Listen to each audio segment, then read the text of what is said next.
Thank you, Suha. As Suha says, my name's Jane Morrison. I'm the Regional Network Director for 6 Seconds, which is the world's largest network focusing on the study, research, training, and development around emotional intelligence. Before I start, I want to congratulate Suha and the ICF committee for arranging this event, and to thank all of you for being here on a Saturday morning. It's really great to be in the space with you. I'm not in the room, but I am certainly in the space. So before we talk about coaching, I want to acknowledge something that we've all been carrying and are still carrying. We are not talking when we think about a storm. We are not speaking about a metaphorical storm. Since early May, we have been living through a very real storm in our region. Across the region, there's been uncertainty, tension. And certainly for me, the world feels less stable than it did a year ago. And for many people, even now, there remains an undercurrent of anxiety. And even if we're not directly impacted, we felt it. We feel it. Through our clients, through our conversations, and perhaps even through those moments that we have to ourselves in the quiet of the night. As coaches, we sit with people in the middle of that. Not after it's resolved, not after the storms of their lives are finished, not even when everything is clear, but often we are with them right in the middle of it. So when we ask, what is the future of coaching after the storm? The real question is, who do we need to be as coaches while the storm is still here?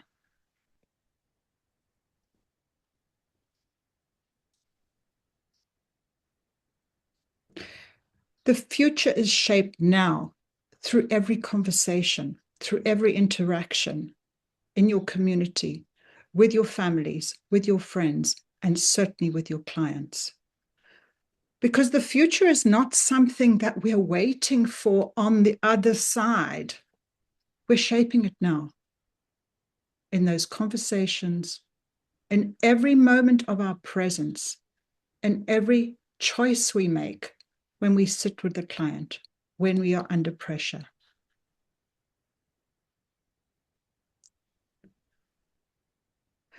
So let me ask you a question. And I want you to turn to the person next to you and share, just very briefly, in your recent coaching conversations over the last couple of months, 2 months, since the beginning of March, what has been showing up for you most? So in your coaching conversations recently, what has been showing up for you most? So please turn to your neighbor. I'll give you 90 seconds to have a very brief conversation. If you've not met your neighbor, please introduce yourselves and go ahead and take 90 seconds just to answer that question with your neighbor.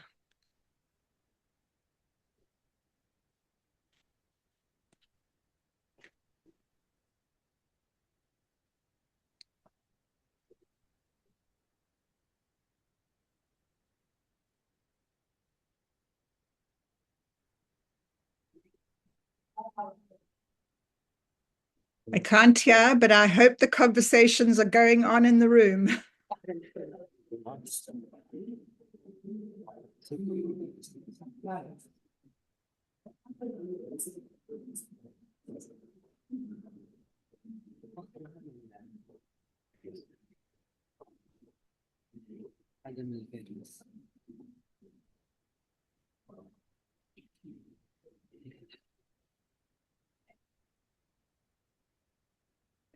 So what I'm hearing time and time again in my own sessions is not that my clients are lacking knowledge.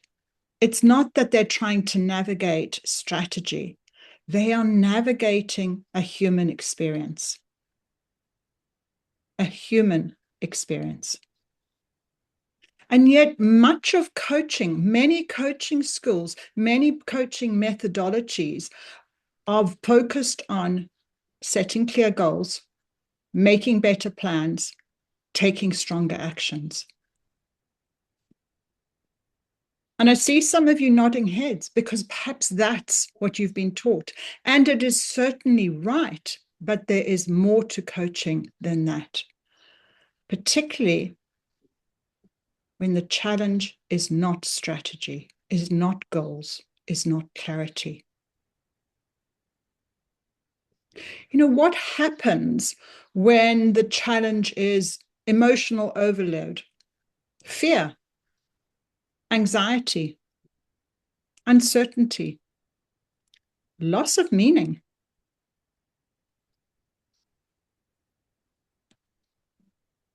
What happens to your conversations then? What happens to the goals, the strategies, the knowledge?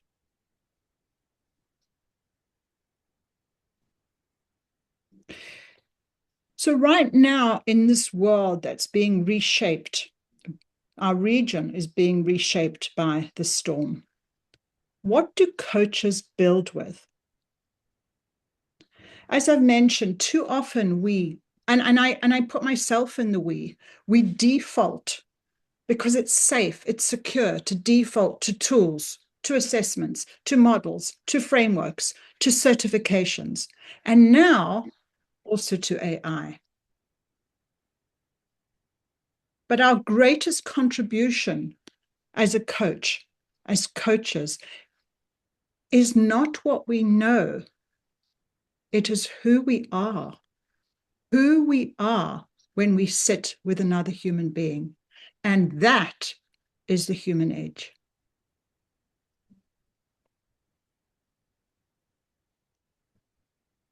The discipline that underlies, that builds that edge is emotional intelligence. It's not a nice to have. It's not a soft skill. It's not a workshop topic. It's not a certificate. It is a vital capacity for every single coach. That ability to use emotions as data.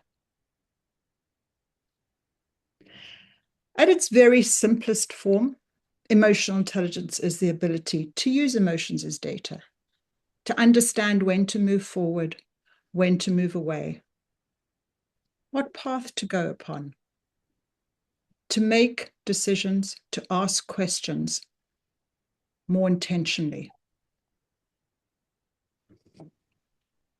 If we think about the world around us right now, there are three forces that we are facing as coaches. One is disruption. And by disruption, I mean real war, uncertainty, constant tension, anxiety, a world that's starting to look different. AI. Wow, AI is hitting us in every direction, even in the coaching direction. AI can ask questions. They can structure conversations. If coaching was only cognitive, it's becoming replaceable. And the demand for meaning. Many people, particularly when I'm working with high performance leaders, when I'm talking with women, they're asking, what is it all for? What is this all about? Where am I going in my life? So in my opinion, and this is just my opinion, we don't try to compete with AI. What we need to do is to deepen our humanity, to deepen our presence as humans when we sit in the space with our coachees.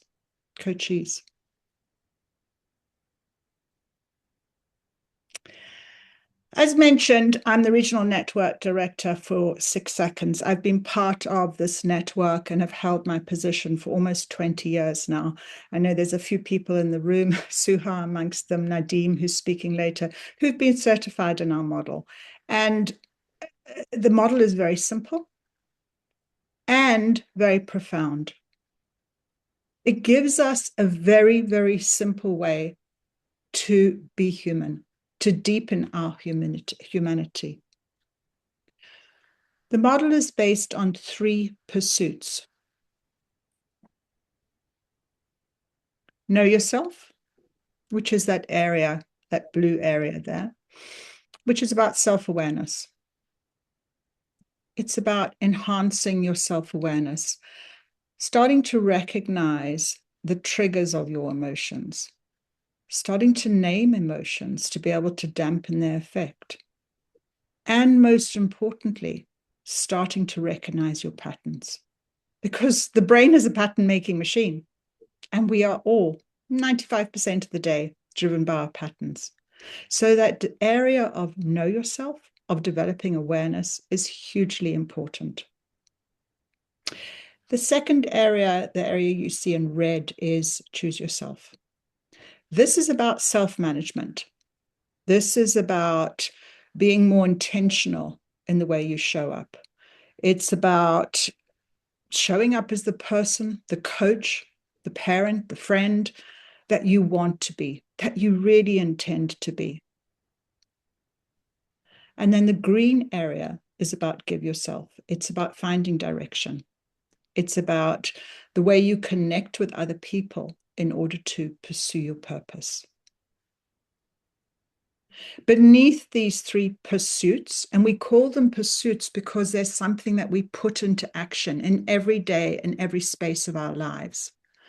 Underneath these pursuits are 8 learnable competencies, competencies that support us in activating the model and going deeper into developing our emotional intelligence. By the way, it's a circle. It's a circle because we feel we can constantly move around it. And as we move around it, we are activating our emotional intelligence. We are strengthening it. We are becoming that person that we really want to be. We can activate the model, even at this very high level, by 3 simple questions. Let me share them with you. What am I feeling? What options do I have? What do I really want?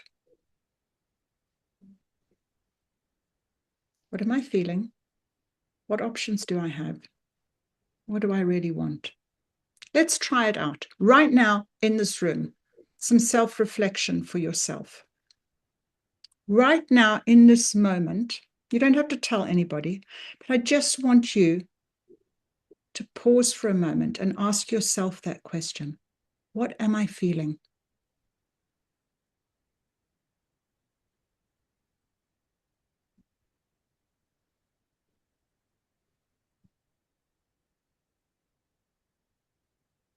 And often there are multiple feelings. So perhaps it's difficult to name just one. Maybe there's 2 or 3 or more that you can capture right now.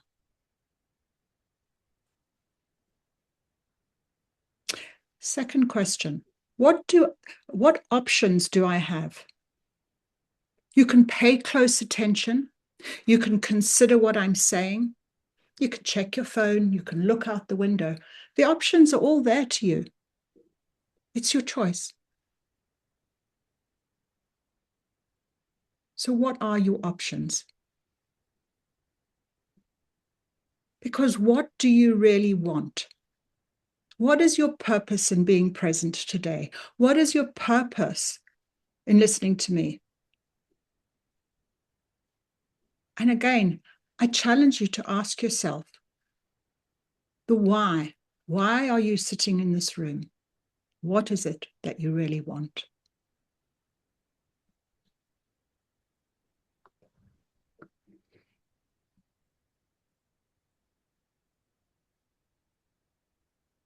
3 simple questions.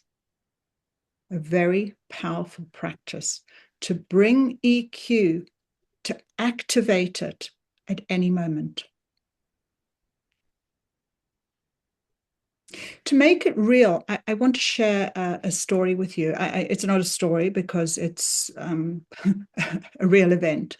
A couple of months ago, whilst we were in the midst of the storm, I was coaching a senior leader, a lady leader. And on paper, everything was fine. We were into our 3rd session. But having had 2 sessions with her prior to this, something just felt off. Her energy was tight. Her responses were short. So I did what we're trained to do.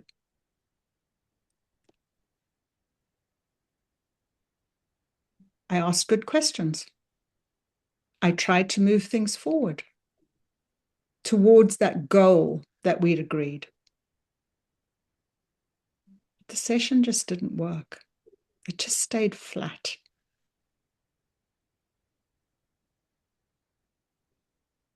Then I noticed something, not in her, in me. I was feeling anxious because I didn't feel it was going right. So I was feeling anxious. And when I get anxious, I rush. And I was feeling uncomfortable in the space with her. So in that moment, I took a deep breath and silently asked myself 3 questions. What am I feeling? I'm feeling anxious. I'm pushing. What options do I have right now with this lady? I can keep pushing or I can pause. Because if I live into what really matters, what is it that matters now? Not her, not the goals we set, not the agenda we've created, but her, my client. So I stopped. I took another deep breath and I said, something's feeling a little different today. Do you want to share what's going on? She took a deep breath and said, this crisis has brought so many challenges for me professionally and more importantly at home. I'm not sleeping. I'm feeling anxious. I'm feeling drained.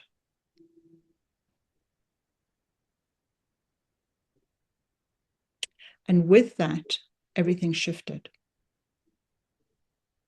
We didn't move to goals. We stayed what mattered to her in that moment. And by the end, she didn't have clarity. She didn't have just clarity. She had capacity. She had capacity to move out of there with less discomfort, with some actions and some thoughts in terms of how to move out of the space she was finding herself in.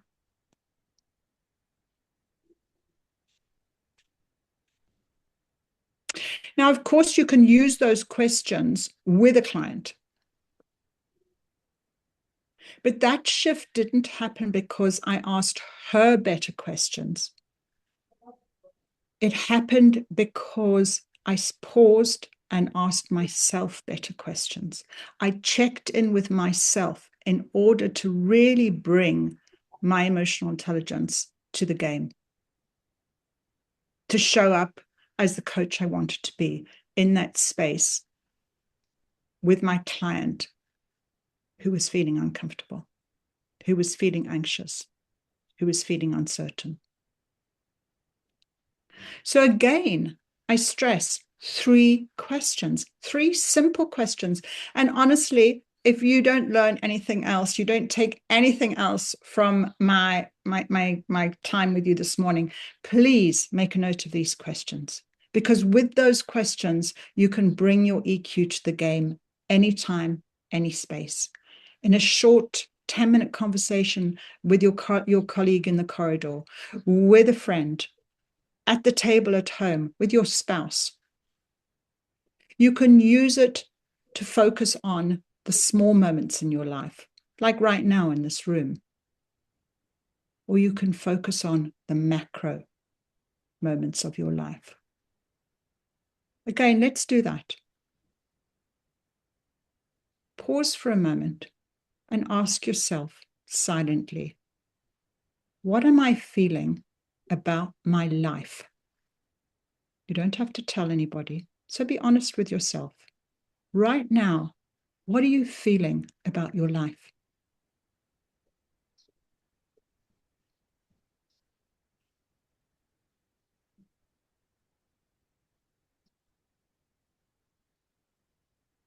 Acknowledging these feelings, ask yourself, what options do I have as I step into the future?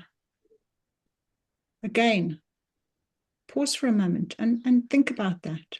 See if you can think of 3 options that you might have walking out of this room today into the future of your life.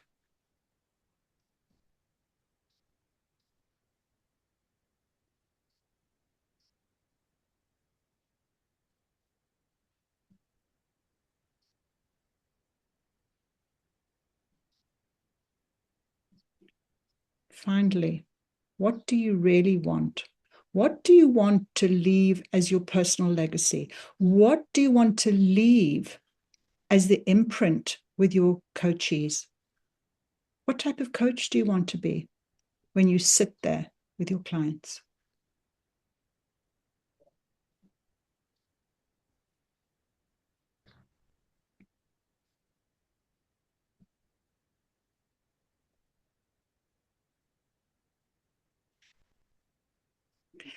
As I've mentioned, you can use these questions with your clients, expand on them. You can use them with your family. You can use them with your friends. And you can use them at key moments of your life, particularly when you have important decisions to make. Because our feelings will support us in our decision making, especially in those big moments of our lives.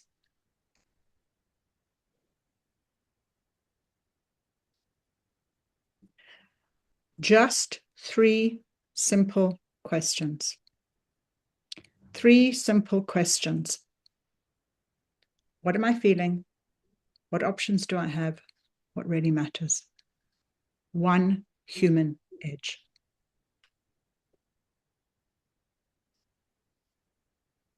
And this human edge, this presence that we bring as human beings to our coaching is not something that can be automated.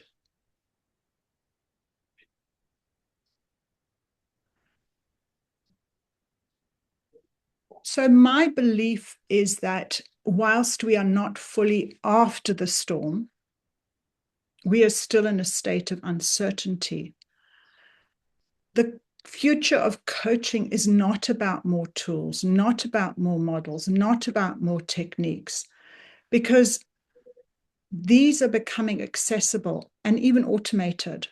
But what cannot be automated is the human experience. I truly believe that the future belongs to coaches who are able to navigate emotional complexity, hold space for clients in those moments of anxiety, not rush to the next question, move people from reaction to intention, and reconnect people to meaning.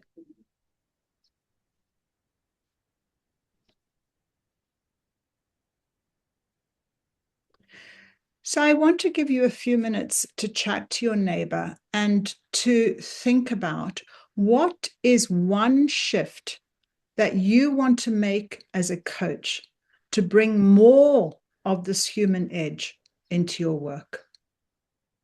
So please take, a minute or 2 just to have that conversation and really think in terms of, what do I really want? What options do I have to make that shift? to become the coach I really want to be.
I'd love to hear some comments from the group. I'm not sure if that's possible, or maybe Suha, you could take them in the room, just to hear some of the comments from the group, and feedback to me in some way.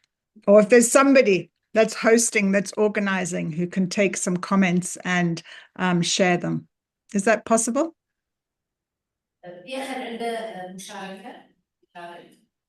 Anyone has any input? Or you kept it for yourself?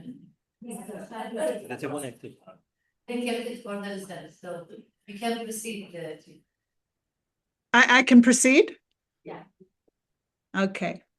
So, if this thought about building the human edge really resonates with you, if you move from ACC, PCC, and to MCC, what I see is the stepping stone between those accreditation levels is this human edge, is this ability to slow down in order to be more human. It's about making that space safe, recognizing the emotions in the room, and supporting your client to navigate those. So then, if this is the future for you, how do you build your capacity? How do you build your capacity? Because understanding EQ is not enough. It's not enough to have read the book. It's not enough to have studied it online, to have attended a course. What is important in some way for you to practice, to embed, and live, to make it part of your core as a coach, to build that human edge. And this really is the work that we do at 6 Seconds. We run level 1, level 2, and level 3 coach programs. And we build capacity for people to deepen their EQ, to practice it, and to support their clients in doing the same. So if you'd like to explore further, you can jump on our website, you can schedule with me, and I'd be happy to hear from you.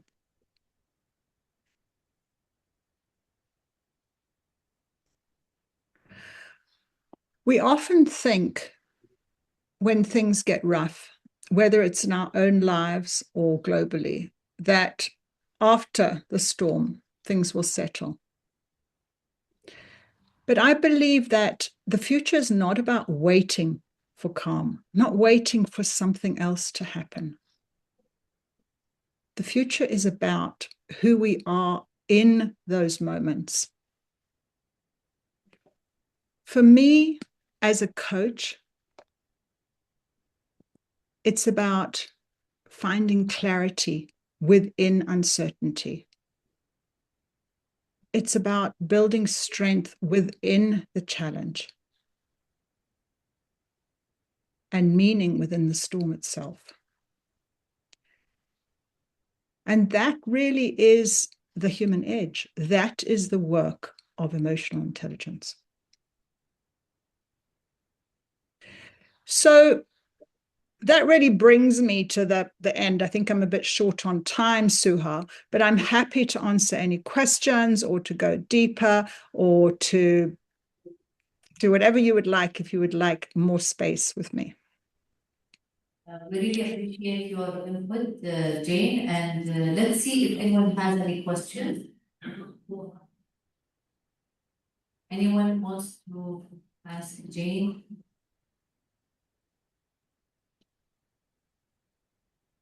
Yes. Anyone? Hello, Jane. Hello. Thanks for your session. I just wanted to ask you, so now we talked about emotional intelligence in the space of coaching, space of us as coaching, emotional intervention. But now, how can we walk our clients through it so that they also can embrace that? Because a lot of these people in leadership positions, and we're talking even the older generations where they're not very much attuned emotionally, how do we get them out of that resistance? Great question.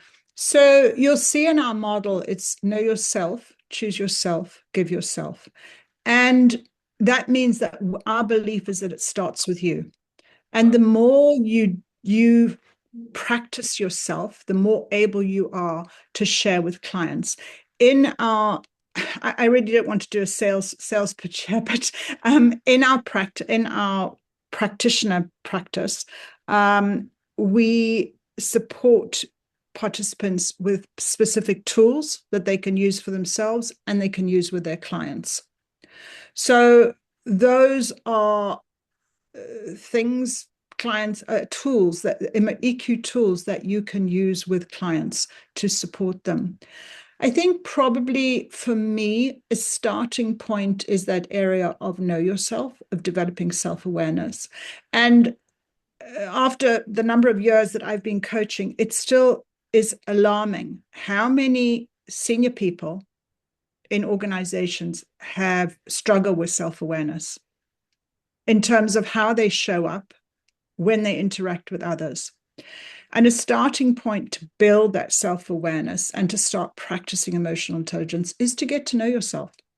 So starting to understand a little bit about the emotions. You know, where do emotions come from? What happens? What are some of the language of emotions? What happens when I feel those emotions? How do they show up in my face, in my tone, in the languages that I use, the actual words I use in those moments with my team? And what's the impact then on others? Then to start recognizing patterns. And that is a huge space for coaching in supporting clients to understand their patterns, because the brain is a pattern-making machine. If you do something once, you don't basically injure yourself or kill yourself. You'll keep on repeating the same thing in the same or similar situations. So starting to recognize those patterns that are with us from, when we're 7 years old, how are they driving us? Please don't get me wrong. A lot of our patterns are efficient and effective.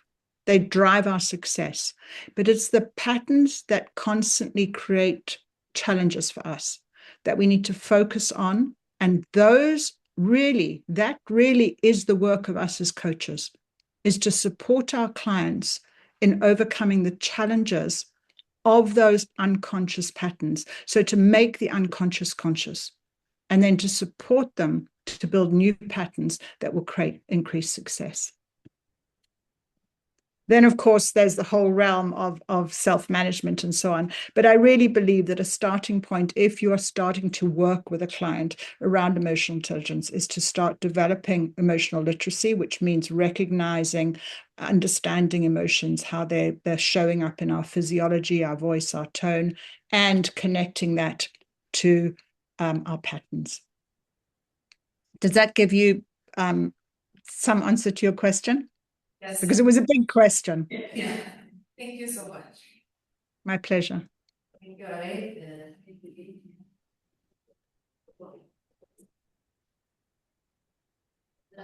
Thank you so much for today. We learned a lot of interesting things. I deal a lot with clients that have fear to start something new. I sit down with them and we put down a plan. I work in marketing and social media, and I see a lot of clients having fear to just start. And I see them, they have the potential, they have the knowledge. It's just starting something, and especially with everything happening now, there's so much fear to go into a new business, there's a lot of risk. And I think you touched a little bit on it with the tools and just pushing them to get to know themselves more. But what can I do to help them overcome this fear and just start? Because I end up wanting to do it for them. So I don't want to do it for them. Yeah, I want them let me just fix that for you. yeah. So really what are challenging. the tools that we can? I know the feeling. And you know, people will often say, "Don't just sit there, do something." And in coaching, it's sit there, don't do anything. And that really is that change in perspective. And for someone like me who's super action oriented, I sometimes literally put my hands under my bottom when I'm sitting and coaching. So it reminds me not to do anything, to be quiet and allow the space for thinking. But sorry, to answer your question, first of all, based on our research, the highest, I mentioned that in our model, there are 8 underlying competencies. One of those competencies is apply consequential thinking, about weighing up costs and benefits, thinking. And that is extremely high in the world today. Because of the situation we find ourselves, and it's incredibly high in our region right now, because people are filled with this uncertainty. And when that's high, it does lead to delay in taking action, particularly when it's linked with low intrinsic motivation and low optimism. Because when the world is filled with uncertainty, we pause, and sometimes that uncertainty is impacting our intrinsic motivation, which gives us energy to move forward, and optimism, which is about exploring options with hope and possibility. So I'm talking a little bit here about the underlying competencies in our model, and it then becomes useful when you're working with clients to have that knowledge which comes from the assessments. However, I think that a very simple question to ask a client when they are pausing is, you know, through fear or frustration or whatever, is to ask 2 things. One is, what else are you feeling? Because we always feel multiple emotions, and it's the emotion that's shouting the loudest that we focus on. So if we can help our clients to find alternative emotions to focus on, then perhaps that will help them make the shift. So what else are you feeling? Or what else lies beneath that fear? And then secondly, another question I like to ask people when they get stuck or when they're like, oh, I don't know, it's not the right time, then to say, you know, so what will happen if you don't do anything? Because when we make choices, not doing anything is a choice. Yeah. I asked you to think about your life earlier and to come up with 2 or 3 options. So when you're stuck in that moment and your client says, I'm feeling fearful. So what else are you feeling? Yeah. So let's pause there and let me ask you, thinking about the situation you find you in, what options? Let's brainstorm. Let's come up with as many options as we can. And then to ask them which one of those is generating other emotions for you. So let's focus on that, because what do we really want? So to use that framework of what are you feeling, what options do you have, because what are you really doing, is a really powerful framework for coaching within. Obviously, you ask more questions, you build with a client, but it's a really, really powerful framework to work with. And also to remember that we never just feel one emotion. We feel multiple emotions. And beneath the one that's shouting loudest are others. And if we can get our client to shift, because we know what we focus on grows. And from that, we can take action. Again, I hope that answered in some way. Thank you. Thank you very much. I never thought about asking them, what else are you feeling? What else are you feeling? And then maybe that will drive them away from the fear into a different emotion. And what's going to happen if you don't do it? And I don't think the answer is going to be something that they want. I think they want the opposite. I think they want everything to happen when they do it. So that's a very interesting way to think about it. Thank you. The important thing is when a client shows the vulnerability of expressing a moment, not to discount it. Is to say, I hear you. Yeah. I can appreciate the fear that you're feeling. So let's explore that for a moment.